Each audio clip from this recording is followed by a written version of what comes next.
Welcome to Sports Buds Hockey Podcast, where two friends come together to discuss all things hockey and where everyone's opinion is appreciated.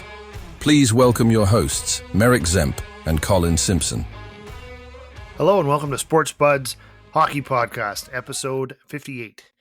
My name is Merrick Zemp, and with me, as always, my buddy Collin Simpson. How you doing tonight, Simps? Doing great, man. Doing great. Well, we're going to kick this off. I think it's a waste of our time and most of our listeners, I would assume, but we're going to do a Flames preview anyway. Just for you, Simps, because I know you love those guys. Yep. Well, we need a yin to the yang of the Oilers. I think there's a lot of similarities between the two, parallels, both Stanley Cup contenders in the 80s. maybe not so much now, but yeah, obviously for Flames fans, it's obviously we're not looking forward to a Stanley Cup, but we're looking forward to see what our team's building and kind of where we're going to be hopefully in the near future, and get some excitement at least from that. Well, it is, and to be honest, there is a lot of different topics, a lot of different subjects, a lot of storylines that are kind of coming up for this year. So it'll be interesting to see, kind of get your take on it, and really figure out where we were last year, where you are this year, and where you're heading. So, with that in mind, why don't you give us a little bit of a recap of last year? I know maybe they overachieved, but maybe that was right where you figured they would have ended up. Yeah, actually, it was an enjoyable season to watch in the sense that they ended up pushing a lot further towards the playoffs than I think most expected. They definitely, you would say, overachieved from where they expected from 98 point some odd percent of the population, including all pundits, all professionals who watch the sport. There's nobody who really thought they were going to be contending for a playoff spot. And it's not even just contending for a playoff spot. It was the fact that it was like 96, 97 points, right? Because that's actually a good season. It's not like, they were contending because somebody else in the West was just horrible. And, someone got into the West playoffs at like 87 points, 88. They actually had a really good season. And it wasn't quite expected. We've been talking about this for a while now with the Flames. Whether we're going to be into a full rebuild or retooling or however people want to call it these days, you don't seem to want to see anybody call a full rebuild. And I don't know why. I think part of the thing for the Flames is I think Murray Edwards, the owner, he doesn't really like the concept of calling a rebuild. I think he's worried that it'll hurt his sales and stuff like that because they just always call it a retool no matter what direction they go. And I know that it's a safe way to, not be like, okay, nobody come watch anymore. Come back in 3-4 years only. Well, that's it. You don't want to say that we're about to go in the tank. It's not going to be fun to watch. We're going to lose more games than we'll win. Nobody wants to give that up and give that information out to the fans, right? But it's not like nowadays. I think it's almost more where I would think you'd want to hear tank, and I'm not saying actually purposely go out and lose games, but more and more, and whether it's rightfully or not, we keep seeing about these generational players, right? These first overalls that are not just like, oh, this guy will make our team way better. We keep talking about generational players now, whether it's Matthews, McDavid, Bedard. Now we're looking at McKenna, DuPont. Like, that's a lot of generational players going to be number one, and you ain't got really a chance at them if you're not low enough. If you're just doing what the Flames have been doing for the last 3-4 years, which is this retooling, you're not putting yourself in a situation to get that top player. But again, so last year, we kind of thought maybe they would go more rebuild, but certain players decided to have career years, which, as a fan, you don't want to be like, oh, can't believe my guys had amazing years in front of me. That's what you hope for from your team. But at the same token, you're kind of hurting yourself at the same time as enjoying the product on ice. And so they end up at this 97 points. And I think it was really due to some career years by some players. Now, some of them we're talking about is Nazem Kadri. I think he had 35 goals, a career high for him. Maybe not his highest point total, but for the Flames, it was one of his highest totals for the Flames. And we're talking about a 35-year-old player, a guy who's supposed to be kind of going down from this point. And he was a guy that I was kind of expecting maybe he wouldn't got dealt last year, kind of going, well, how long do you wait?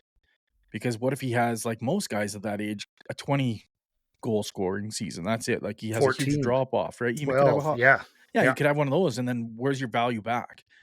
Another guy, Huberdeau. Now, don't get me wrong. It's a far cry from the 115-point season, and I think that was possibly the worst thing he ever did for his career was that season, because he's just not that guy. And so he's just going to keep getting judged poorly over and over and over. And don't get me wrong, that's on him. He took the $10 million contract Who as wouldn't? a as a hundred. I Yeah, mean, exactly. to As a play for the 150-point Flames, I guy, but guess you got to think about it. But you still, take the money. I'm not saying anybody wouldn't take the money, but I'm just saying with taking the money, you put the spotlight on you. Yeah. Now, this year he did have, I think, 28 goals, or last year he had 28 goals, which was more than the previous 2 years combined. So that's a major difference from the offensive point of view. Don't get me wrong, the Flames overall were not great offensively. They were near the bottom of the league in goals. And then to top it off, though, because then you look at that and say, okay, yeah, they scored some goals. Their defense has always been kind of weak the last few years. Rasmus hasn't been at his best. Uyghur's kind of the only superstar out there for them at the back end. Ball's okay, but then you're still just going to get scored on like crazy. But out of nowhere comes and I shouldn't say out of nowhere. For other people other than Flames fans, out of nowhere comes the emergence of Dustin Wolf. And he's been amazing at every level he's ever played. He's done it at the CHL, top goalie. Goes to the AHL, top goalie. Winning MVPs too. Now we're just talking top goalie, MVPs of leagues. And the problem is he's a small goalie, really small. And so many people who don't watch him in and day out were kind of writing him off going, yeah, you know what, a lot of these small goalies do really well in the lower levels.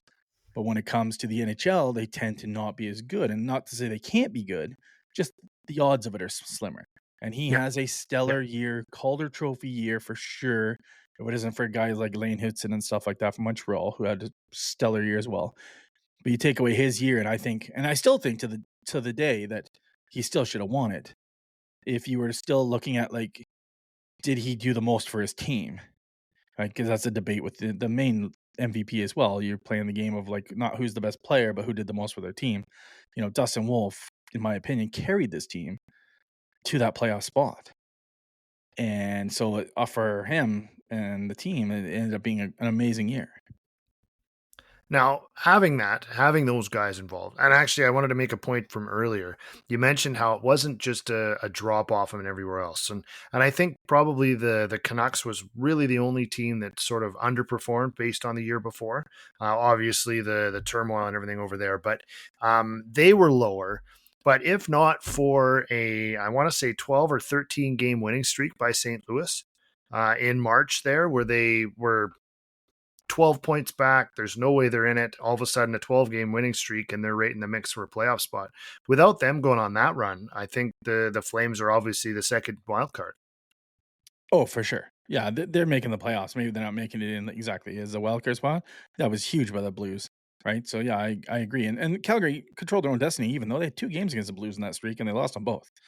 So, bit themselves in the foot there a little, but still, they had a good chance. And, it was a great season overall. Again, depending on what side you are on the spectrum, the watch my team win some games, get a chance at the playoff side of this aisle, or are you the tank and rebuild side of the aisle? And the tank of the rebuild side, which I am more on, was going, what are we doing? Why are we getting another 18th overall pick and finishing just outside the playoffs when we're a team that's supposed to be rebuilding? We're going to have this real vast, which is what we have. We have a bunch of veterans who are right at the end of their career and a bunch of young kids who are starting their career, and we can't decide which way we want to go. Well, and I believe I would have to go back and check the tapes, but I believe you called that your team would get right to the edge of making the playoffs, but not make the playoffs, because that would literally be the worst thing they could do. That's exactly what I talked about in the one podcast. I said, that is my team to a T. That is exactly what they'll do. And they couldn't have done it more than this, right? Because it wasn't like just miss the playoffs and then be a poor team just outside. You made sure of all the teams didn't make the playoffs. You had the highest point total. So you're literally going to pick the worst pick possible in the whole draft for yourself. And not get a playoff game. Yeah. The worst pick possible without a playoff game. Yeah. So that to me is kind of how I feel like the last 10 years have gone for us, to be honest. And so that's what I was expecting. But, it is what it is. Like I said, you have to look at it as a fan perspective and know that every game that you watched, they had a chance to be in. It wasn't just blowouts. But I would like to see more youth. Yeah. All right. So looking back, we've kind of covered where they've been, what they've done. Now we want to start looking forward. So you talked about a couple of career years by guys. Who's coming in? I guess we'll maybe start the easy way. Who left? Who disappeared? Who'd they pull off the roster, get rid of, move, lose to free agency? What kind of changes are we seeing? Is there anybody that you thought might return and didn't, or anything like that? No, there really has not been much movement for the Flames at all. They're kind of just running back the same team because because I think I said earlier, I don't think they know what direction they want to go. So it's really hard to be part of the market, to like move guys out, move guys in, because they just seem real apprehensive on what to do. Like every decision, there was lots of talk about Conroy going to be making all these moves at the draft and all these different things. And I think they just decided, and a lot of people are praising Conroy for this. And to a point, I get it. Sometimes I think the last guy, Tree Living, kind of went too reactive, and like every deadline, he would do some just splash. But at the same token, you're going, well, you praise him as well, saying, don't just sit there, try to do something. And now people are saying the opposite for Conroy because he's a good guy, saying, well, the best move he made was not to take a risk on anything. And you're like, but you're just running back the same team. And you're not like you're running back the same team and going, okay, I'm running it back because I plan on playing a bunch of young guys. So if I bring in some more veterans, I'm just taking ice time from the development of these young guys. So there was no movement. The only real movement that is still to come, I believe, and it's kind of probably the biggest talking point going into the season for Calgary, is Rasmus Anderson. He's made it very clear he wants out. The Flames don't want him probably long term unless it was like an amazing deal, like probably what he's almost on now. And I don't mean what he's on now. I mean in the scale of things. Percentage wise. Yeah, percentage wise. I think then they'd be more interested. They like him as a player. He's 4.5 or something, isn't he? Yeah, he's on a ridiculous 4.5 right now, right? Something like that, right? So yeah, he's going to be 8, 9. So whatever. I just don't think he fits the timeline of this 3 to 4 year rebuild when you want to be good, though, because he's going to be now in his mid 30s at that point and possibly on the decline. So is that worth investing in and then waiting too long to move him, right? You're also talking about, okay, if we're trying to build younger and you're only getting 18th overall pick, where else are these young high-end draft picks or young prospects going to come from? If you don't move out guys, will they still have value? And right now, he's at amazing value. He's a right-hand shot defenseman, which is already harder to find. He's at that 4.5 clip near the end of his career, and then the end of his contract. So he does have high value. I am really shocked they haven't moved him yet. I thought they'd have moved him by now. I thought before the draft was a good time to move him if you're truly trying to rebuild. I get this whole concept. People always try to say, well, wait till the trade deadline, because as some injuries happen to some top teams going into the playoffs, they're willing to pay even more. And I get that. And they're, don't get me wrong, they're handicapped by his no trade clause, his 10 team or whatever it is. There was already a deal in place to LA. He vetoed it. He's talking about only wanting to go to Vegas, which I think is just horseshit that you even get to choose and tell people I'm not going to re-sign anywhere but there. No, I actually read a story on that though. He said that's absolutely not true. I didn't do it, whether he did or not. But he was talking about it, saying that was not. But I could tell my buddies and all my camp and that I won't sign there, and someone else leaks it, and then I could go to you in the media and say I didn't say that. Like I didn't say that to the team. I didn't tell Conroy that. And that's what all he said out of that interview is he didn't tell the Calgary Flames that he wouldn't go to them. Well, that's an easy way to dodge it. Nobody came up with that in their own head. Otherwise, the deal went through to LA. Yeah. Right. And they're being handy, or they would have made a deal with Vegas but now that everybody knows that, he's handicapped. And again, it's your right. I'm not saying you can't say where you can go, can't go. That's absolutely fine. But I'm just saying from a team's perspective, that means you shrunk down. And, if you wait longer, in my opinion, if there's no trade clause involved, then I'm more inclined to wait to the trade deadline. But the fact is, what if 8 of the teams he was willing to go to, or whatever teams, right? What if they're not in the playoffs? Yeah, they all fell off this year. Yeah, so they're gone. Before the season starts, they all think they got a playoff chance. So you make that deal. They get a full year of this guy at 4.5. Yeah. That's a crazy deal. You get a full year. And that's the other part of that is, look at Barkov. Correct. Just in a practice, went down. He's done for the year. I mean, I would assume he'll probably be back for the playoffs because that's just how Florida seems to make it work. But in reality, he's done 6 to 9 months at this point not expected to play this year at all. So what happens if the next practice that happens? And Right? this leads me into the one of the bigger problems I have is if we're rebuilding, when are the young kids going to get to play? So I look at our best prospect in the whole team is Zemp, right? Super kid out of junior. He just lit up records in the juniors. You watch him play. He's exactly a high risk, high reward defenseman. Exciting. Hopefully he'll learn a little more when to reel it in, stuff like that. But he's our best prospect. It's hard to find a spot for him because he's a right-sided defenseman in this group. You've got Rasmus ahead of him, and you've got Uyghur ahead of him. So why are we keeping a guy into the season when Zane could be up getting that experience in the NHL now? If you want him to be the superstar he's going to be at his highest end in 3 years when you're talking about this arena opening, then why is he not going to be seeing any ice time for a guy that you plan to move? Like, you have no intentions of keeping Rasmus.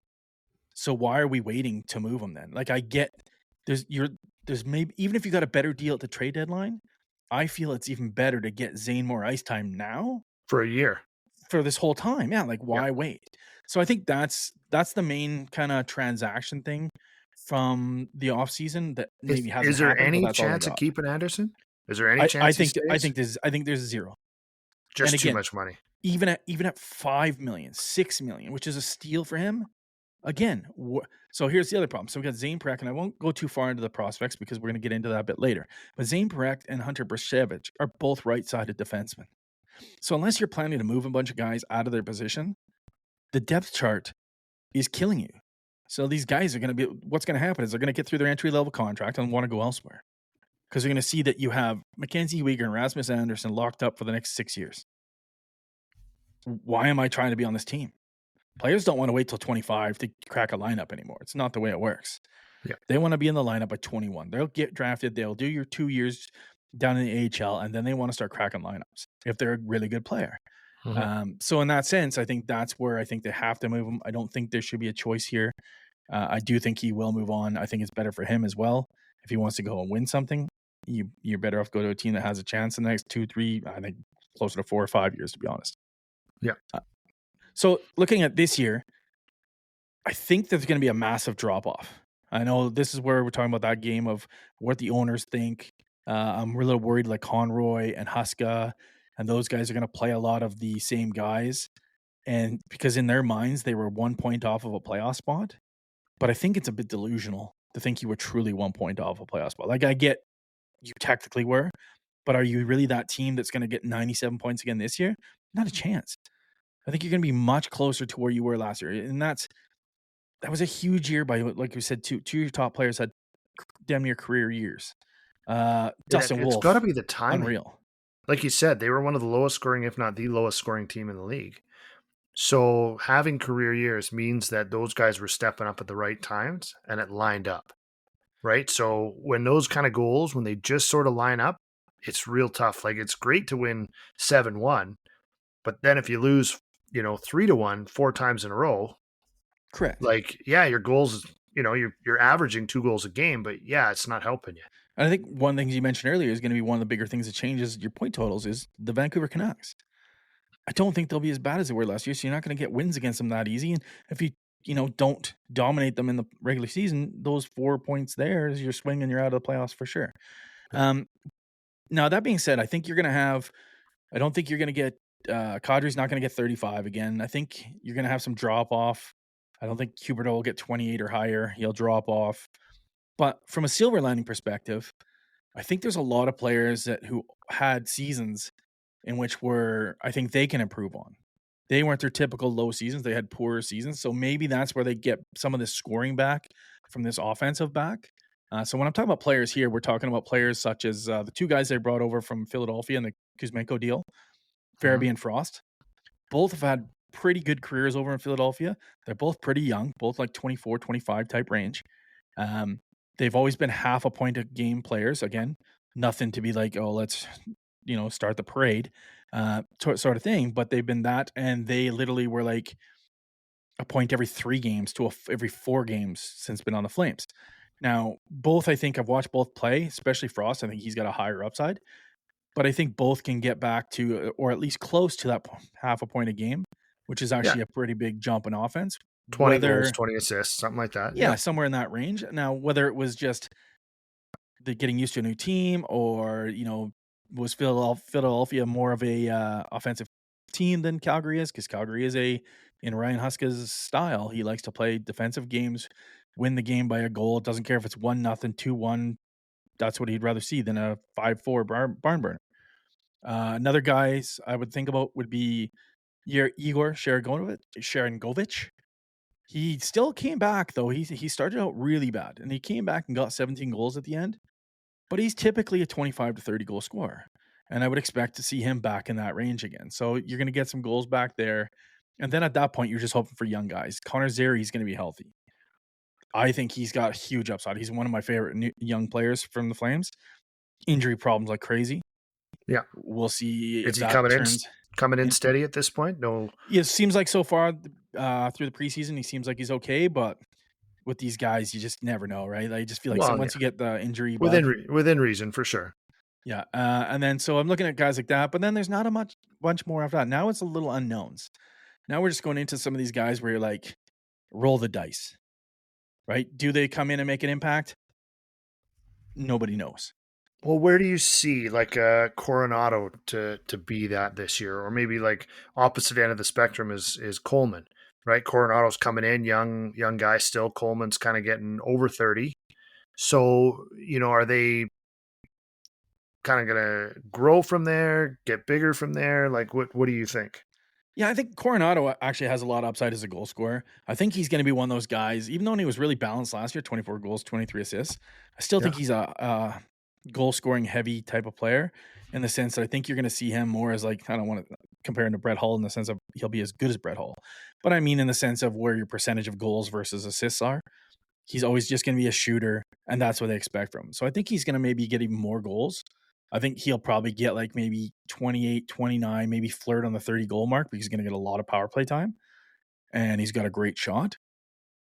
But I don't know if that sways enough, because I think, like you just said, I think you're going to have the Blake Colemans drop off quite a bit. Michael Backlund, he only had 15 goals. I could see him coming in at 10 goals this next year. You know what I mean? There's a lot of older guys that are just not going to bring you the offense that is going to be enough. And can Dustin Wolf have that kind of season back to back? Yes, I think he's a great goalie, but he stole a lot of games. So you can still have a good year and not steal games, because you could play lights out, make 47 saves, and still lose 4-2. Instead of this year, he made 39 saves and they won 2-1, right? They got those points. Well, that's not always going to happen, right? And I think he took more of those type games than he's going to do next year. And I think, honestly, I think their defense stinks. Well, I think second year for goalies, you've seen it over the years, right? The first year, like some just continue to be stellar, and I think he probably has the pedigree to be able to do that. He's proven that he can do that. But you do see second year guys come in, and all of a sudden people start figuring him out a little bit more. They've seen him now. They're not watching AHL clips. They're watching their clips, all that kind of stuff. When they played him last year, how did we beat them? What did we do? A little more, east-west, a little bit more of this, shots from the point. Like, you start to figure that stuff out a little bit. And so you may see a bit of that drop-off just from people figuring it out. But, I mean, when it comes to the defense, yeah, you've got some new guys, and you talked about Zane specifically. If he is playing this year and he is doing that, and, of course, if he is that high-risk guy, you're giving up more 2-on-1s. You're giving up more 3-on-1s. He's not going to make it back. He's not going to be that guy there. So then, yeah, you're not even blaming Dustin Wolf for some of those things. It's just, it is what it is if he's getting those plays. Correct. Like this year they have, or last year they had a team of, Uyghur's really good. Anderson's still pretty good. And I love Uyghur, but beyond that, they're just a bunch of fill-ins. They're on any team that probably won't crack the top 6, but in our team is in the top 4. I love Kevin Ball. He's a good, strong two-way defenseman, good on his own end. So yeah, I think he's okay. That Joe Hanley, he does the job, but these are the type of guys that Ryan Huska likes in there, because they don't take risks, right? They stay back. They never get in the play. They don't let their guy get away from them. leaves it easier for Dustin Wolf, and that's what's helped Dustin Wolf come to the league is you have those type of guys. Jake Bean, they know what their role is, but they're not good enough to bring the offense up to make You're these only other doing players. half. Correct. They're decent enough at halfway, but that's it. They're defensive guys. That's what they can contribute. So the two guys I'm talking about bringing up for the defensive side, who I think both should be in the lineup on opening night, and I know people argue and say, well, I was listening to Pinder today on the Flames Nation. So you're like, okay, so if I bring Zane Parekh up and Hunter, which I think should be almost at this point up, because what do you have to lose? You're not expected to win anything. You're not supposed to be in the playoffs. So what do you really have to lose? I don't think you're going to hurt their product. The days of having to sit in the AHL for years in my opinion, is dead. Too many players you're playing against are all 20 years old anyways. So it's not like you're just, they're playing against men. Well, they're playing against other people their own age. So I think there's a reason for them to bring them up. But then you play the game of, well, then who's out? Right? So you go, okay, Rasmus has to be traded in order for Zane to come up or to get both of them up, Hunter and Zane. But the problem I have is we just talked about Zane. Hunter is also like Zane. He's also an offensive defenseman who kind of he's better on the back end than Zane. He takes a little less risks, but he still is just more of an offensive defenseman. Is Joel Hanley and Jake Bean good enough to sit beside these two young players and not, as you just said, give up 2-on-1s, wide open shots? And I feel like if you go that route, that's what's going to happen. And I'm okay with that. But then if you do it, expect the team to significantly have a worse record this year. Because as much as you're going to see some exciting hockey, you're going to see some games of those 2-1s, 3-1s that you were winning before because you were playing so good systematically and tight. You're going to give up those extra goals, and that's going to change those games, and you're going to lose 8 to 10 points off your bottom line at that point. So, that being said, where do you see these guys going? Where do you think they're going to finish? What's going to be I guess, your projected ceiling for these guys? And are you happy with it? Like, what's going to be the best case scenario for you for this year? We know it's not the same as my projected team and where our ceiling is and what we're hoping for. But yeah, like what's a win for you guys for this year? Well, I think there is a bit of similarities between our team because neither one of us will have a cup. But going forward, obviously, we're not going to be vying for the cup. We're going to be outside. I think we're going to be, a 90 point, maybe 88 if we start to bring up the youngsters like I want. Maybe even down to an 86 point team, to be honest. I think Vancouver will be better, but I don't think they'll be great. I think Vancouver's kind of fallen apart with getting too far into them. They're kind of falling apart with this whole, can they even keep players? Is Hughes actually wanting out? If he wants out, is this team in a full rebuild, etc.? So I think they're still got some turmoil going on that team. But I still think they probably, if we're playing our youngsters, will just skip by us. And that's going to push us down another rung again. But I don't know about LA, though, either. LA just got a year older.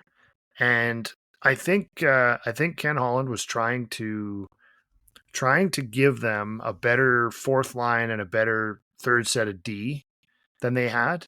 Problem is they didn't add to their team. They didn't get better at all, and they traded away some youth and everything else. I think they're going to drop in the standings too. Like that might be somebody you could be going by as well. I think they'll drop, but I think they're still too veteran. I think they still got a good enough team, and they think it as well because they wouldn't have been going after Rasmus and had to give up supposedly a really good package was offered. If they didn't think they were still going for it in the window, right? Yeah, they still think they're in that window. I don't think, out of pure luck maybe, but I don't think they're as good as LA. I can't imagine over the whole season they go past LA either. So I think you're finishing well out. And what about an Anaheim? That's the team that everybody's talking about catching up to Calgary. Yeah, that's a team that's on the rise. Getting McTavish signed the other day was big, just to prove that they are going for it and they want to keep this team together. That's definitely a team they'll have to look out for. And again, if I'm Calgary, though, I don't care. I don't care who catches me. Catch me. Pass me.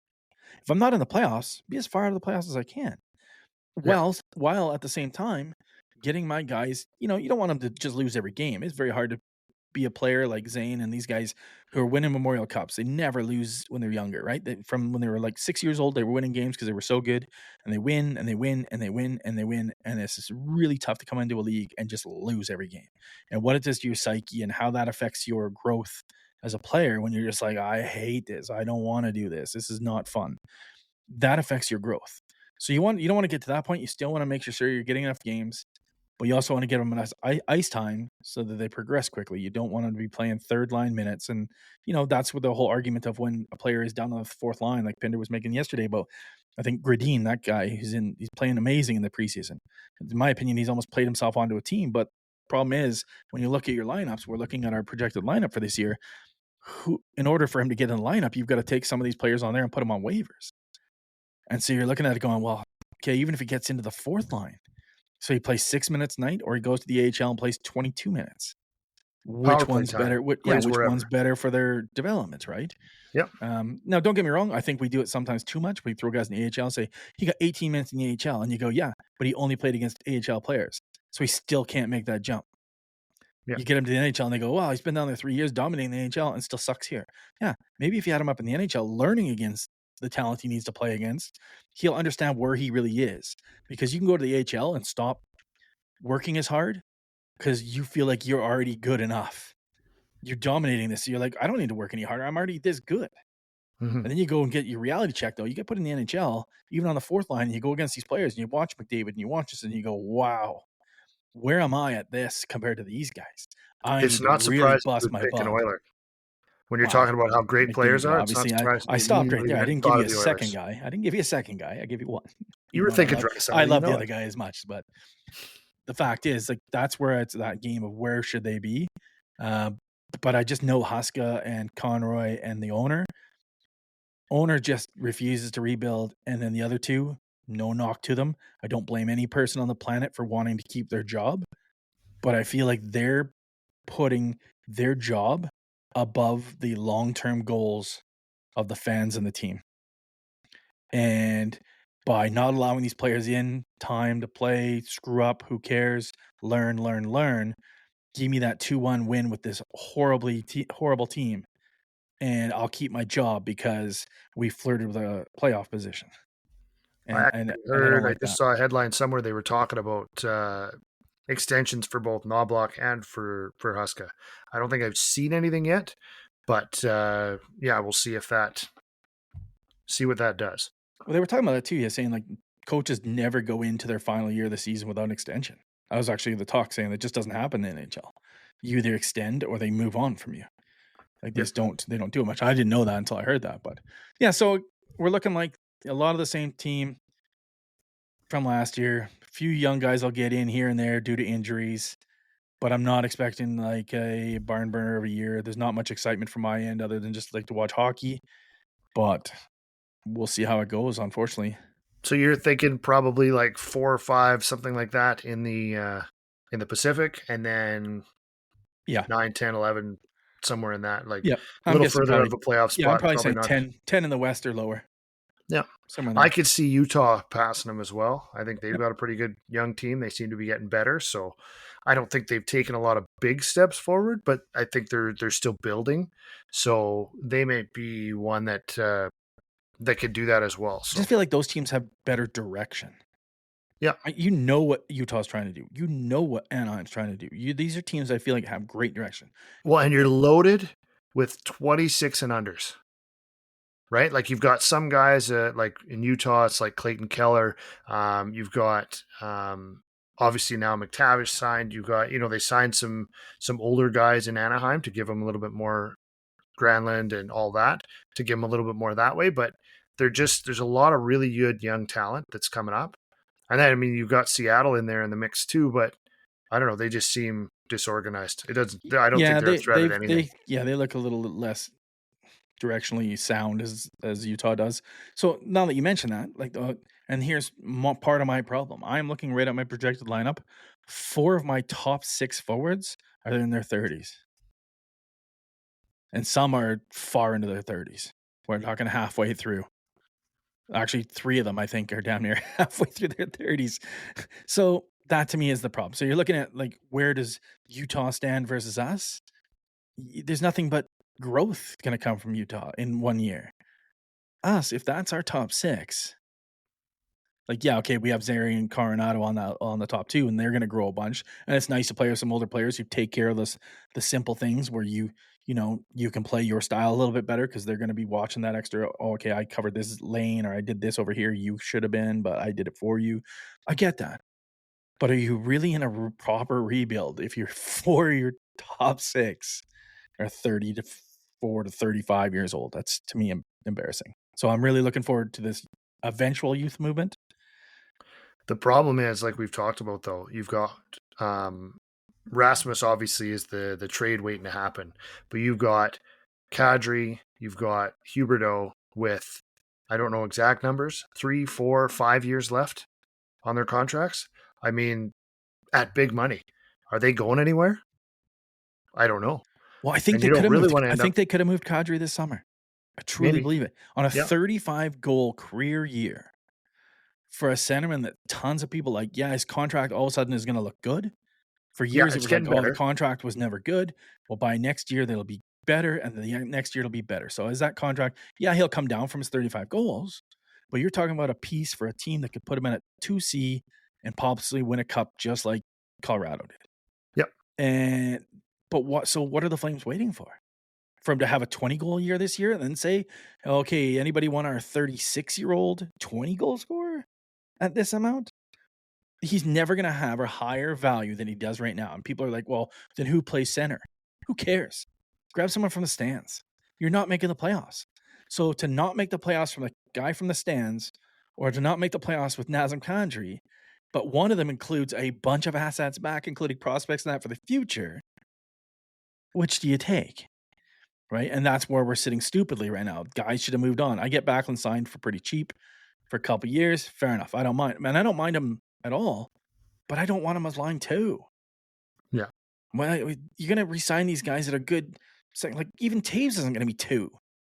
You're telling me, like, you're saying, well, Backlund's a great 2-way player. Taves is known as one of the best 2-way players of all time, and he's going to be on line 3 or 4 for our team. Like, so how's Backlund 2 on ours? But I digress. Got to look to the future.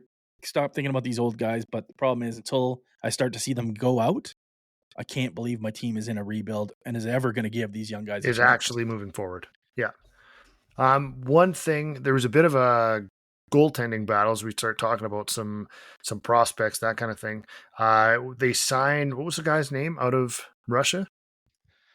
Oh, I can't remember his name. Yeah, he's battling Cooley for the backup, I think. Yeah, and like, who do you see winning that? Provetov? Is that right? Yeah, Prevetsov. That's right. Yeah, Igor Prevetsov. And so Yeah. now, where's that going to fall? Are you going to go with? I imagine Cooley is the younger guy of the two, and the more of a prospect type of guy, whereas you've got a guy you brought in from Russia to do something. What do you see there for that battle? Yeah, I think that's a really good point because actually that really falls into any points that they're going to lose this year from last year. The difference between the two. That actually was one of the ones we missed, that I missed from a person going out. Vladar going out was actually huge for Calgary because even though I'm not, not thinking Dan Vladar is a number 1 goalie anywhere, but he was a great backup. He'd come in and steal some games a lot of the time. And so losing that guy and then not knowing who your back is going to be because Dustin Wolf can only play so many games. And we were not getting only wins from Wolf. We were getting wins from our backup. So all of a sudden, if you get a worse backup and then you lose even like 20% more games than Vladar lost, that's 4 to 6, 8 points right there gone. And that's our difference. So yeah, right now, obviously Cooley, I put Cooley in the driver's seat in that sense because he's been with them a year. He's obviously was with the AHL team last year, meaning he's familiar with the coaching system. They're going to tell you what they expect come the NHL level. He's going to have played with Vladar. He's going to have played with Wolf before. So I think he has the upper hand. I can't tell you offhand which one's younger. I assume Prevetsov is, but sometimes when you bring in guys from Russia, they can be like older players who've just done really well. Yeah, you don't know. You don't know. It's not like he's guaranteed that he's a young guy. So I would say Cooley's probably the odds-on favorite. But neither one of them right now do I consider to be the same level as Vladar. So yeah, I think that's going to be a bit of a drop-off. But yeah, I give the odds to Cooley. I believe they gave Prevetsov some like decent money to come over. Like I think it was a healthy contract. So it might be that he gets the nod based simply on what we're projected to pay him before anything on, like, even before that. So yeah, it's hard to say exactly what that looks like. Yeah, I'm just looking him up right now, and it looks like he's had some stints over here in the NHL before. So he's not brand new to the league, which obviously is a bit of a help. Looks Yeah. like, but he did spend some time on the Coyotes, very little, got up for some games. Got over to Colorado, but he's been more of an AHL player, ECHL player. He is a bit older, 26, but not super old for a goalie. Obviously, 26, 27, 28 is kind of the prime for goaltenders. Yeah. So in that sense, he's actually probably a bit older than Cooley. But maybe he's more seasoned than Cooley to be the backup. And maybe they say, you know, if Cooley's still younger, give him a little more time in the AHL. And then, but I think it's gonna be a coin toss. Whoever's playing better, they'll flip flop them to the AHL each, because I think they'll both be able to clear waivers, and then just flip them and then see like whoever's playing the best. Yeah. That's who's going to come up, sort of thing. So I don't think there's any front runner in any sense. Fair enough. So I think next we'll kind of talk about, you know, we've talked about where they were last year, where we think they're going to be this year, and why. We've talked about the big Rasmus thing. That's kind of the other major thing for the Flames. So obviously we're not going to be talking about playoffs and where we think they got a Stanley Cup chance. But for every Flames fan, it's about the future. And that's kind of what we're holding on to and seeing. That's what Conroy has been doing. There's no doubt about it. He's been piling up draft picks, whether you're looking at Lindholm deals and all these other guys he's moved out they've moved out last a while, and then been piling up these picks and now starting to get them to fruition. See what they got. And we actually have one of the top prospects pools across the NHL. Like if you look at many different sites, we're actually in the top 5 in most prospects. We have a lot of good prospects. Now we don't have top high end ones where we don't get no number 1 picks and stuff like that. But a lot of those teams have those guys, but then nothing else really behind it, because either they moved on some players or some other prospects to get that high a pick. So for the Flames, we've talked about 2 of them so far. We've really gone on to the Zane Parekh. I don't believe he'll even be down. I think he's going to get an NHL spot this year. I think he needs to, especially if Rasmus is gone. He'll be getting more ice time than he knows what to do with. On the back end, you still got Hunter Brzezowicz. Hard to say, but he's, again, right-handed defenseman. And that worries me is, does he have to move to the other side? Uyghur at times has actually moved to the other side when he played with Rasmus. So do you make him move over? We just have too many right-handed. And another guy, Henry Muse, another good defenseman. All these guys have had crazy good years in their AHL or CHL teams. Like when I look up their stats, they're all in the top 10, 15, like of defenseman points. So they're playing so well, but like, where do you put them? They're all the same position. Yeah. What's that going to do for us? Yeah, so I don't know if that helps. So then we're looking at the front end and going, okay, we need goal scoring. So we have been seeing that our team, other than maybe Hanzik, who's got decent scoring, but he was more size, we've been seeing them try to go for more just pure scorers. Guys who are going to put up a ton of points, goals. So you look at a guy like Matt Vickerdeen, he had some high totals. He's played really well preseason. Maybe he finds himself a spot. Now that last year they went and drafted their biggest need, as we talked about before, Nazem Kadri, Michael Backlund, your top 2 centermen. They're both in their 35. So who's next? And I look down the list and go, well, who's the third line center? I don't know. Fourth line center. It could be just anybody, any random person just throw in there right now. We don't have one. But that's not how you build a team. You need that top 2 centermen to be stars. Yeah. Like they're not going to be generational players, but they need to be stars in this league in order for you to be in any way competitive in that playoffs. And so they burnt this year. They had 2 first round picks, and both of them went for center. Something they had not done well in the past. They keep picking defensemen, but this year they actually went out and got 2 centermen. Cole Reshney looks like he's going to be a really good 2-way player.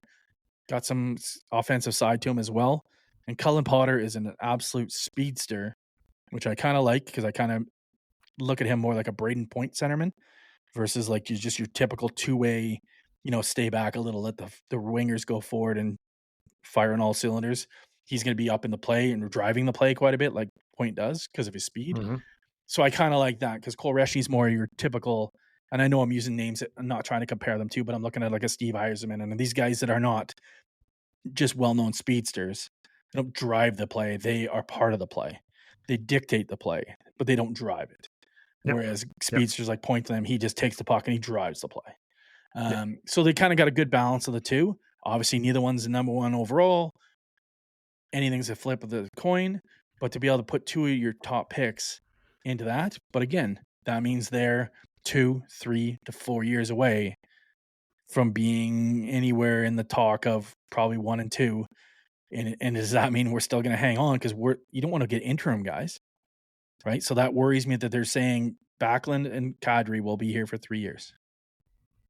Well, unless you're going to, you can sign guys as well as the cap goes up, right? Having a little bit of those 2 and 3 year contracts. People are trying to do a little bit shorter stuff as well.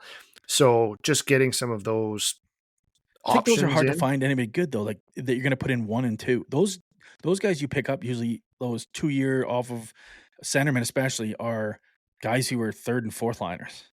Yeah. You're not picking up first and second line centers out of the free agency pool. No, Even at 2 or not 3 typically. years, you're just not getting them, right? So you're going, Well, okay. we'll see if if people aren't signing contracts. They're projecting more UFAs next year than there have been in forever.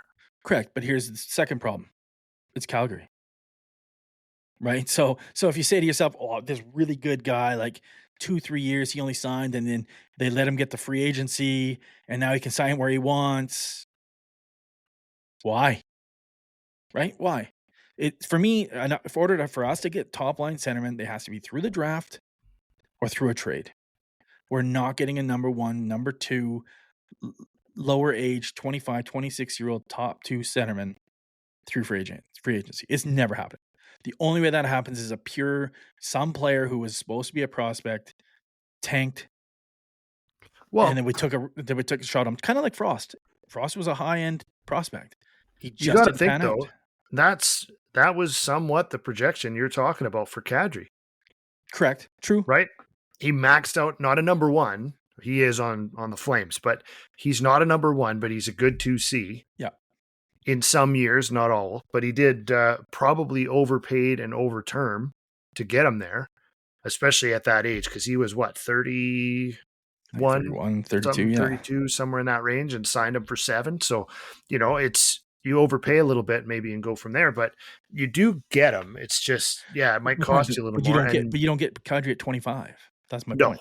No. That's what I'm saying. You can get these guys in their 30s, but how does that match up to all these guys coming through for a rebuild?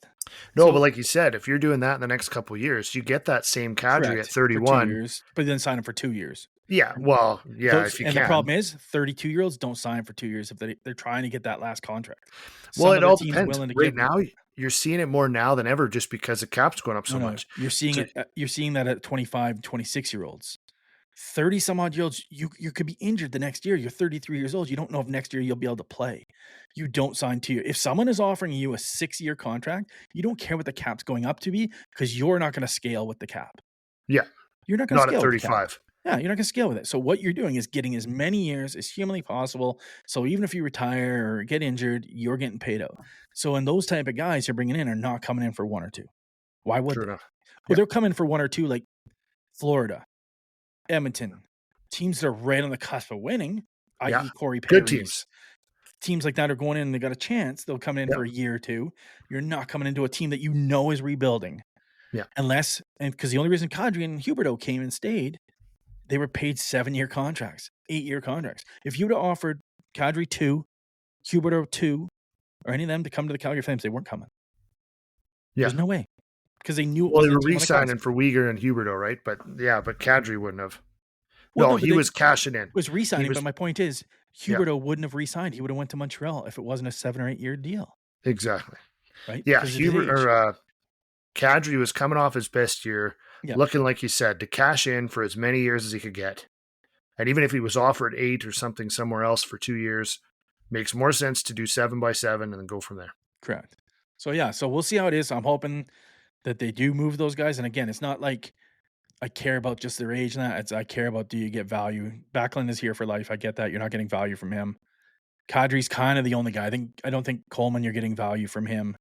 Like you're getting thirds, fourths, fifths, probably for some of these guys.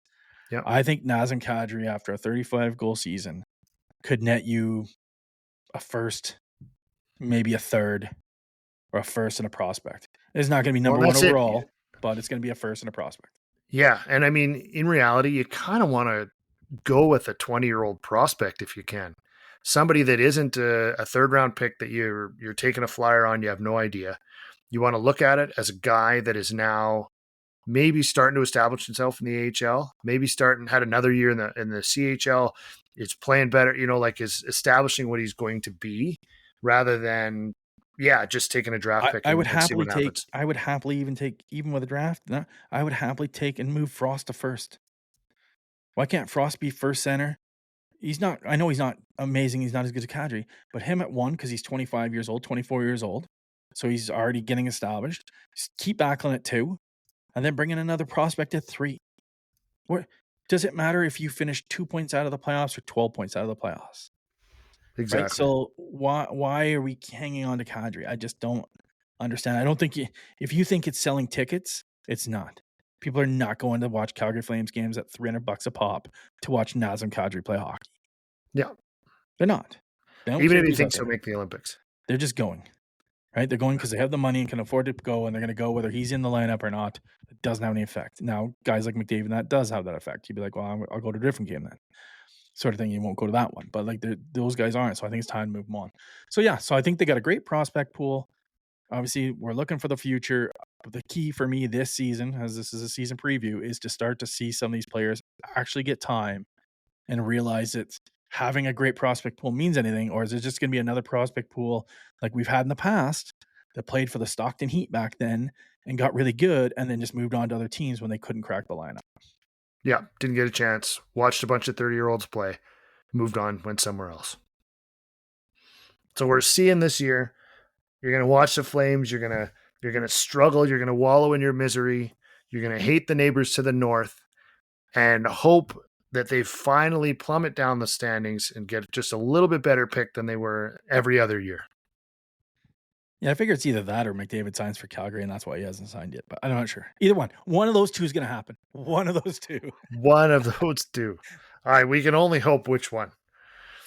As a diehard Oilers fan, I can only hope for one of those scenarios. And it's tough trying to choose, but I think I'm going to go with you guys plummeting down the standings. So, as always, great talk, Simps. I want to thank everybody for listening. Don't forget, you can find us at sportsbuds.com. That's sportsbudz.com. We're on all your favorite podcast sources, Spotify, Apple, Google, Amazon, TuneIn, and YouTube.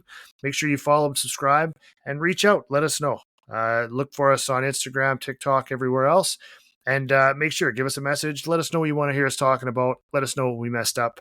And, of course, make sure you know Simpson always choose for a better team. So we're just going to fingers crossed that one of these days he'll learn his lesson and look to the north where he should be. Well, I might spin the wheel one day and choose someone else, but I'll make sure that Oilers are not on the wheel. All right. Thanks, Simps. Great talk today. A great preview with these guys. Sounds good, buddy. Thank you.